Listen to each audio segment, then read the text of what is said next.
হরে কৃষ্ণ। আগামী 21শে আষাঢ় 6ই জুলাই রবিবার 2025 সাল একাদশী তিথি, এবং এই একাদশী তিথির নাম হচ্ছে শয়ন একাদশী। অবশ্য পালনীয় একাদশী তিথি সম্পর্কে আলোচনা করব। বছরে 24টা একাদশী আসে, প্রত্যেকটা একাদশী গুরুত্বপূর্ণ। একাদশী তিথি যদি পালন করা না হয় তাহলে ব্রহ্ম হত্যা, গো হত্যা, পিতামাতা হত্যা, ভ্রূণ হত্যা, ব্রহ্ম হত্যা সমস্ত গুরুতর হত্যার পাপে যুক্ত হতে হয়। তো আমাদের উচিত নিষ্ঠার সঙ্গে একাদশী ব্রত পালন করা। সর্বশ্রেষ্ঠ একাদশী হচ্ছে জলও না পান করে নির্জলা একাদশী ব্রত পালন করা। কিন্তু কেউ যদি নির্জলা একাদশী পালন করতে না পারেন তাহলে জল খেয়ে করবেন, আর যদি জল খেয়েও অসমর্থ হন তাহলে ফল খেয়ে করবেন। তাতেও যদি অসুবিধে হয় তাহলে আপনারা আলু, কাঁচকলা, পেঁপে, কুমড়ো, মিষ্টি আলু, চিনে বাদাম এই সমস্ত বিষয় দিয়ে সবজি রান্না করে খেতে পারেন। কিন্তু সেটা অবশ্যই সানফ্লাওয়ার তেল অথবা বিশুদ্ধ ঘি দিয়ে রন্ধন করে খাওয়া যেতে পারে, বা সেদ্ধ করে সৌন্দব লবণ দিয়ে লেবু ছিটিয়ে অবশ্যই ভগবানকে নিবেদন করে পাবেন। এরকমটা কখনোই চিন্তা করবেন না আমরা তো নির্জলা করতে পারছি না বা ফল পেয়েও পারছি না, আমরা তাহলে একাদশী ব্রত পালন করব না, এরকমটা কখনোই করবেন না। জল পেয়ে করুন, ফল পেয়ে করুন, বা সবজি, চিনেবাদাম এইসব অনুকল্প প্রসাদ পেয়ে করুন, কিন্তু কখনোই পঞ্চশস্য গ্রহণ করবেন না। সেই দিন সমস্ত পাপ পঞ্চশস্যের মধ্যে প্রবেশ করে। চাল, গম, ডাল, সরিষা এবং যব, এই পঞ্চশস্যের মধ্যে সমস্ত পাপ বিরাজ করে। তাহলে কখনোই পঞ্চশস্য আপনারা গ্রহণ করবেন না। পঞ্চশস্যের মধ্যে সমস্ত পাপ থাকে, কখনোই পাপী ব্যক্তি সুখী হতে পারে না। এমনি কলিযুগের সকলেই দুঃখের সাগরে নিমজ্জিত হয়ে আছে, আরও নিজেদের দুঃখকে বর্ধিত করবার কারণ হয়ে যাবেন না। আপনারা একাদশীতে পঞ্চশস্য গ্রহণ করবেন না। অনেকে মনে করেন আমি তো অন্তঃসত্ত্বা, আমি কি একাদশী করব? যে পরিস্থিতিতে আছে অন্তঃসত্ত্বা হতে পারে, বাড়িতে কেউ মারা যেতে পারেন, কোনো জ্ঞাতি মারা যেতে পারেন, বাড়িতে কারো জন্ম হয়েছে সেদিক থেকে অসুখ হতে পারে। যাই হোক না কেন আপনারা একাদশী ব্রত কখনো ভঙ্গ করবেন না। ধরুন অন্তঃসত্ত্বা আছে, তার গর্ভে সন্তান রয়েছে, ভাবতে পারেন একাদশী ব্রত করলে বুঝি দুর্বল হয়ে যাবে, সন্তানের ক্ষতি হবে। কখনো নয়। না খেয়ে থাকলে বা কম খেলে কখনোই শরীর খারাপ করে না, শরীর অসুস্থ হয় না। আমরা মনে করি কম খেলেই শরীর খারাপ হয়, কিন্তু এই চিন্তা ভাবনাটা একেবারেই ভুল। আপনারা ভালো করে ভেবে দেখুন, বেশি বেশি আহার গ্রহণই আমাদের সমস্ত রোগের প্রধান এবং একমাত্র কারণ। বেশি বেশি আহার গ্রহণ করা। অন্তঃসত্ত্বা থাকলেও সেদিন যদি সে নির্জলা উপবাসও করে তাতে কোনো ক্ষতি হবে না। জল খেয়ে করতে পারে, ফল খেয়ে করতে পারে, কিন্তু একাদশী ব্রত পালন করতেই হবে। ভালো সন্তানের জননী হতে গেলে, প্রকৃত জননী হতে গেলে, ঋষভদেব ভাগবতমের 5ম স্কন্ধে 5ম অধ্যায়ে সম্ভবত 18 নম্বর শ্লোকে বলছেন, যদি আশ্রিত জনকে ভগবদ ভক্তি প্রদান করতে না পারেন তাহলে কারো গুরু, পিতা, মাতা, স্বামী এবং দেবতা হওয়া উচিত নয়। তাহলে আমরা যদি মাতৃত্ব পেতে চাই, প্রকৃত মাতা হতে চাই, দেখুন একটা কুকুর, বেড়াল, টিকটিকি, আরশোলাও কিন্তু মা হয়, কিন্তু প্রকৃত মা হতে গেলে কৃষ্ণ ভক্তি দিতে হবে সন্তানকে। তাহলে কৃষ্ণ ভক্ত সন্তান কি করে তৈরি করব? সে যখন গর্ভে আছে তখন যদি আমি কৃষ্ণ ভক্তির যে নিয়ম ভগবান দিয়েছেন সেই নিয়ম পালন না করি, আজকাল ছেলেমেয়েরা কথা বলতে পারার আগেই ফোন চালাতে শিখে যায়, রিমোট চালাতে শিখে যায়। তার কারণই হচ্ছে সন্তান সম্ভবা মায়েরা ফোন দেখে, এসব যা বেশি বেশি কর্ম যেটাই করে, সেটা গর্ভে থাকা অবস্থায় সন্তান সেই সব বিষয়ে পারঙ্গত হয়ে ওঠে, মানে পারদর্শী হয়ে ওঠে। তাই পেটের ভেতরে গর্ভাবস্থায় সন্তানের অনেক শিক্ষা প্রদান হয়। তাই গর্ভ অবস্থা থেকে মা যদি ভক্তি জীবন পালন করে তাহলে তার সন্তানের উপর একটা সুপ্রভাব পড়ে, যে এখনকার ছেলে মেয়ে ভালো হচ্ছে না, নানান চিন্তা অভিযোগ, অনেক রকম সিলেবাস তৈরি করে, পড়াশুনো তৈরি করে, না ওভাবে নয়, ওভাবে তো অবশ্যই করতে হবে, কিন্তু গর্ভাবস্থায় তার মাকেও ভগবদ ভক্তি যাজন করতে হবে। গীতা পড়ুন, ভগবানের নাম করুন, বিশেষ করে একাদশী ব্রত পালন করুন। কোনো মায়েরা যদি রজস্বালাও হয়ে থাকেন তবুও তিনি একাদশী ব্রত ভঙ্গ করবেন না, কখনোই না। যদি বাড়িতে কেউ মারা যায় সেক্ষেত্রেও কখনো একাদশী ব্রত ভঙ্গ করা উচিত নয়।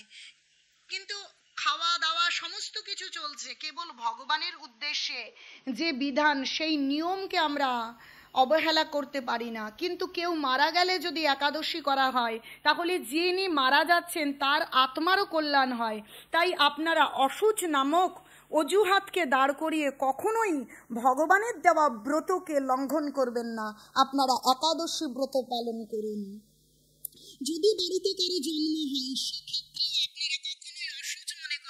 একাদশী ব্রত ভঙ্গ করবেন না, বা এমন চিন্তা করবেন না যে আমরা এই উপবাসটা করব না, এই উপবাসের কোনো ফল হবে না, এমন কথা কখনো চিন্তা করবেন না।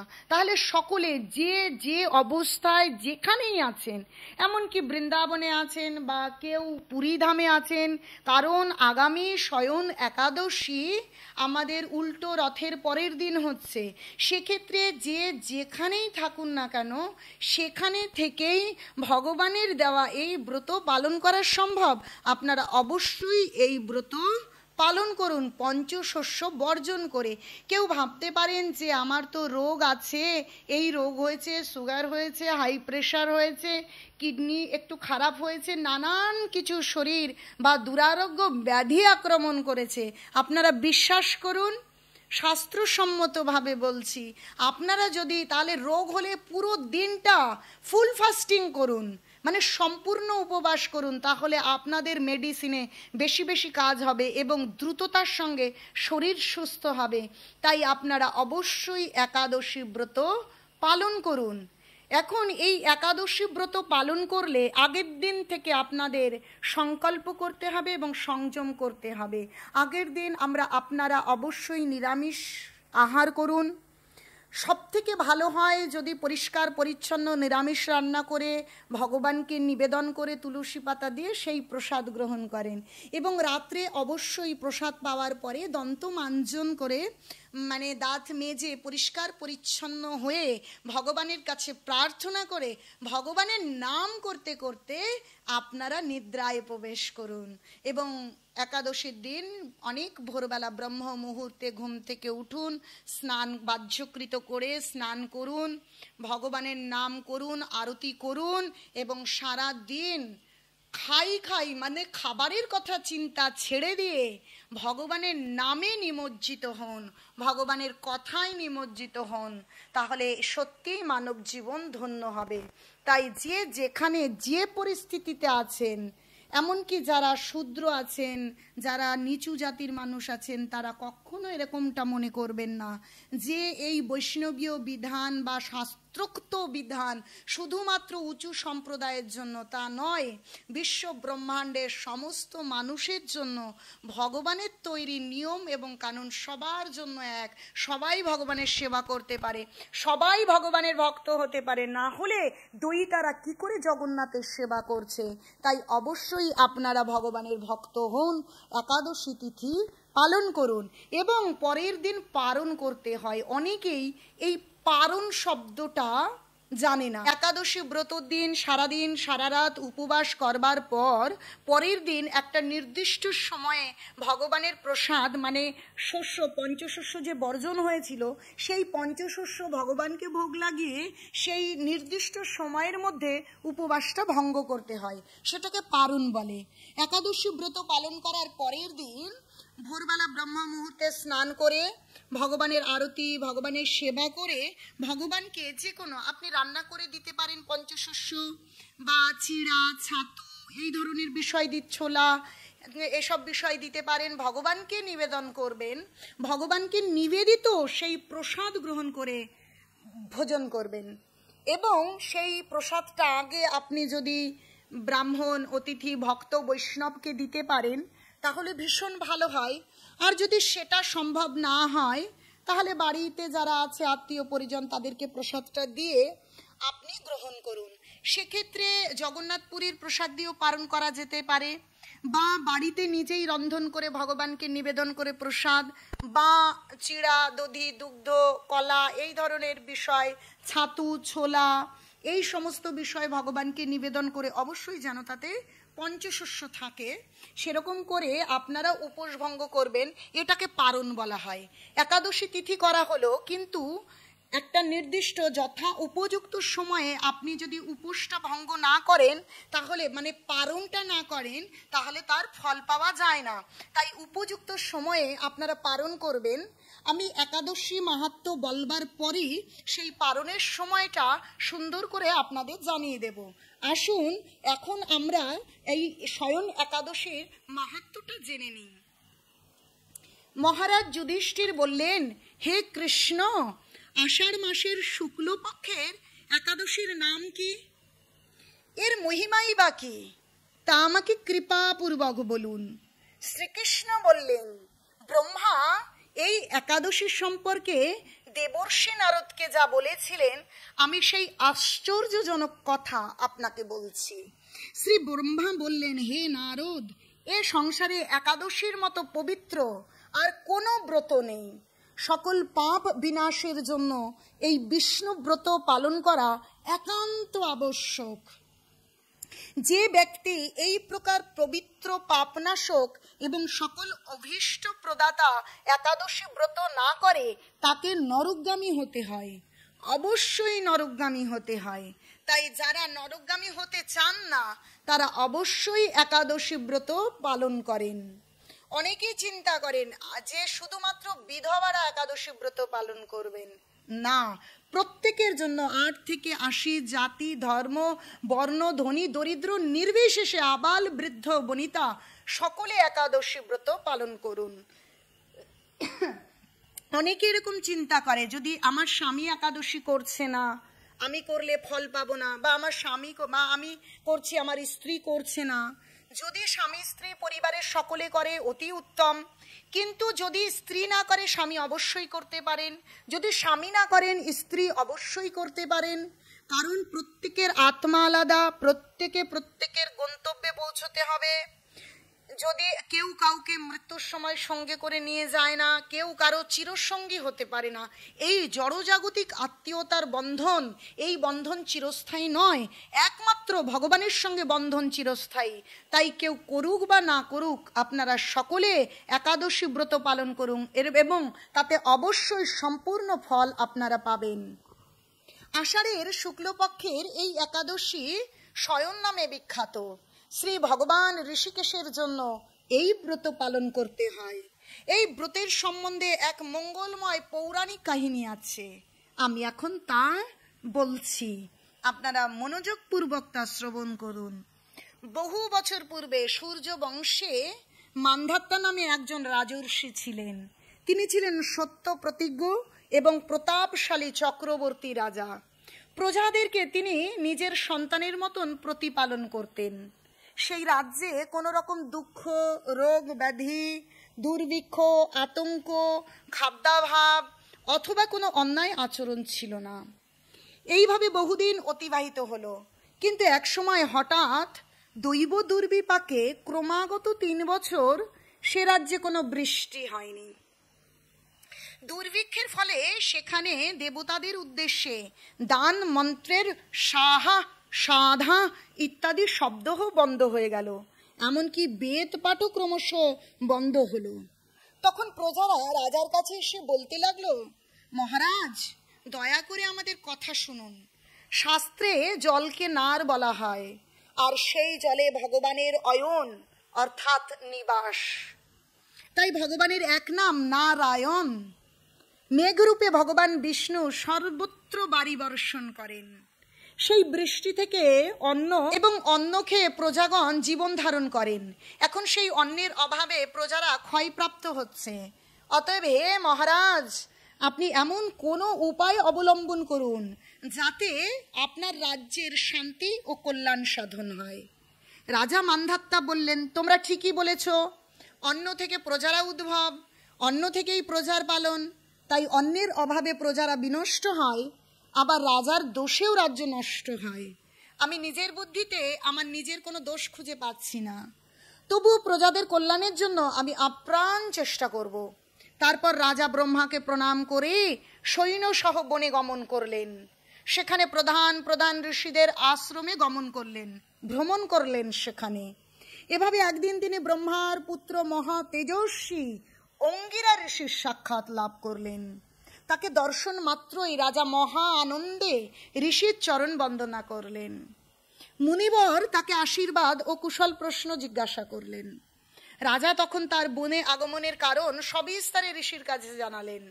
ঋষি অঙ্গিরা কিছু সময় ধ্যানস্থ থাকার পর বলতে লাগলেন, হে রাজন, এটি সত্য যুগ। এ যুগে সকল লোক বেদ পরায়ণ এবং ব্রাহ্মণ ছাড়া অন্য কেউ তপস্যা করে না। এই নিয়ম থাকা সত্ত্বেও এক শূদ্র এ রাজ্যে তপস্যা করছে। তার এই অকার্যের জন্যই রাজ্যের এই দুর্দশা। তাই তাকে হত্যা করলেই সকল দোষ দূর হবে। রাজা বললেন, হে মুনিবর, তপস্যাকারী নির অপরাধ ব্যক্তিকে আমি কিভাবে বধ করব? আমার পক্ষে সহজসাধ্য অন্য কোনো উপায় থাকলে আপনি তা দয়া করে আমাকে বলুন। তদুত্তরে মহর্ষি অঙ্গিরা বললেন, আপনি আষাঢ় মাসের শুক্ল পক্ষের শয়নী একাদশী নামে প্রসিদ্ধা যে একাদশী ব্রত, সেই ব্রত পালন করুন। এই ব্রতের প্রভাবে নিশ্চয়ই রাজ্যে বৃষ্টি হবে। এই একাদশী সর্বসিদ্ধিদাত্রী এবং সর্ব উপদ্রব নাশকারিণী। হে রাজন, প্রজা ও পরিবারবর্গ সহ আপনি এই ব্রত পালন করুন। মুনিবরের কথা শুনে রাজা নিজের প্রাসাদে ফিরে এলেন। আষাঢ় মাস উপস্থিত হলে রাজ্যের সকল প্রজা রাজার সাথে এই একাদশী ব্রতের অনুষ্ঠান করলেন। ব্রত প্রভাবে প্রচুর বৃষ্টিপাত হলো। কিছুকালের মধ্যেই অন্নাভাব দূর হলো। ভগবান ঋষিকেশের কৃপায় প্রজাগণ সুখী হলো। এই কারণে সুখ এবং মুক্তি প্রদানকারী এই উত্তম ব্রত পালন করা সকলের অবশ্য কর্তব্য। ভবিষ্যত্তর পুরাণে যুধিষ্ঠির, শ্রীকৃষ্ণ তথা নারদ ব্রহ্মা সংবাদরূপে একাদশীর এই মাহাত্ম্য বর্ণিত হয়েছে। হে ভক্তগণ, চলুন সকলে মিলে এই পুণ্যফল প্রদায়িনী একাদশী ব্রত পালন করি। কিন্তু এখানে সত্যযুগের কাহিনীতে বলা হয়েছে যে শূদ্রেরা তপস্যা করছিলেন, কিন্তু যারা শূদ্র সম্প্রদায়ের আছেন তারা কখনোই কিন্তু মন খারাপ করবেন না। এই কলিযুগে জন্মসূত্রে সকলেই শূদ্র, তাই কারো এরকম নয় যে আমি শূদ্র, আমি ভগবানের সেবা পুজো ব্রত উপবাস করতে পারবো না, এরকম কিছু নয়। ভগবান গীতায় বিধান দিয়েছেন যে সকলেই ভগবানের সন্তান, সবাই ভগবানের ভক্ত হতে পারে। সকলে, জাতি ধর্ম বর্ণ নির্বিশেষে, ধনী দরিদ্র নির্বিশেষে সকলে ভগবানের ভক্ত হতে পারেন, সকলে ভগবানের সন্তান। তাই কখনো এরকমটা মনে আনবেন না, সকলেই একাদশী ব্রত পালন করুন। এখন আমরা একাদশী ব্রতের পারণ মানে পরের দিন উপবাস ভঙ্গের সময় সম্পর্কে আলোচনা করব। কিন্তু আমি প্রথমেই বলবো, আগের ভিডিওতেও বলেছি, ধরুন 5:10 থেকে 9:30 পর্যন্ত পারণের সময়। আপনারা যদি মধ্যবর্তী সময় 5টা থেকে ধরুন 5:30 থেকে 9:30, তাহলে এদিক থেকে 1 ঘন্টা ছেড়ে দিলে 5:30, 6:30, 7টা, আর ওদিকে 9:30, 1 ঘন্টা ছেড়ে দিয়ে যে মাঝখানের 2-2.5 ঘন্টা সময় রয়েছে, ওই মধ্যবর্তী সময় যদি পালন করেন খুব সুন্দর হয়ে যায়। না ওদিক থেকে সরে যাবার ভয়, না এদিক থেকে ভয় থাকে। তাই চলুন আমরা পারণের সময় নিয়ে আলোচনা করি। একাদশী হচ্ছে 21শে আষাঢ়, 6ই জুলাই রবিবার 2025 সাল। পরের দিন সকালবেলা পারণ 22শে আষাঢ়, 7ই জুলাই সোমবার 2025 সাল। কলকাতায় 4:57 থেকে 9:26, ভুবনেশ্বর 5:12 থেকে 9:38, পাটনা 5টা 4 থেকে 9টা 37 মিনিট, কাঠমান্ডু 5টা 13 থেকে 9টা 50 মিনিট, চেন্নাই 9টা 47 থেকে 5টা 47 থেকে 10টা 5 মিনিট, নাগপুর 5টা 37 থেকে 10টা 4 পর্যন্ত, বৃন্দাবন 5টা 29 থেকে 10টা 5 পর্যন্ত, দিল্লি 5টা 29 থেকে 10টা 7 পর্যন্ত, হায়দ্রাবাদ 5টা 47 থেকে 10টা 9 পর্যন্ত, তিবান্ত্রম 6টা 9 থেকে 10টা 20 পর্যন্ত, কলম্বো 6টা থেকে 10টা 10 পর্যন্ত, ব্যাঙ্গালোর 5টা 58 থেকে 10টা 15 পর্যন্ত, মুম্বাই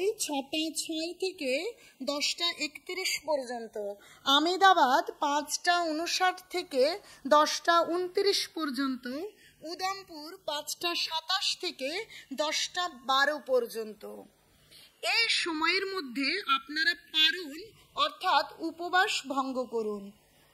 কিন্তু এই নয় যে শুধুমাত্র একাদশীর দিন আপনারা ভগবানের নাম করবেন, ভগবানের কথা চিন্তন করবেন, সারা বছর অন্যান্য দিন আর ভগবানের নাম করবার প্রয়োজন নেই, এরকমটা নয়। যেমন আমরা প্রত্যেক দিন দন্তমাঞ্জন করি, প্রত্যেক দিন ঘর বাড়ি ঝাড় দিয়ে পরিষ্কার করি, স্নান করি, তেমনি প্রত্যেক দিন ভগবানের নাম জপ করা, প্রতিটা মুহূর্তে ভগবানকে স্মরণ করা, এটা অত্যাবশ্যকীয় কর্ম। এটা করতেই হবে, নচেত আমাদের মানব জীবনের সার্থকতা হয় না।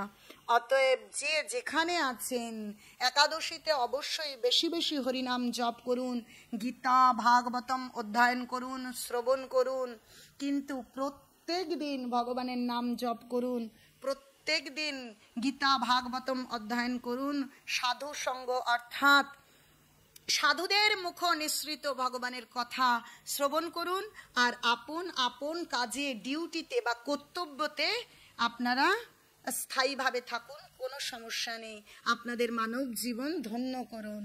সকলের কাছে কৃপা চেয়ে নিচ্ছি এবং আমার অনিচ্ছাকৃত ভুল ত্রুটি ক্ষমা করবেন এবং কৃপা আশীর্বাদ করবেন যেন আমিও হরিনাম পরায়ণ হই, সর্বদাই ভগবানের চরণে থাকতে পারি। নিতাই গৌর শীতনাথ প্রেমানন্দ।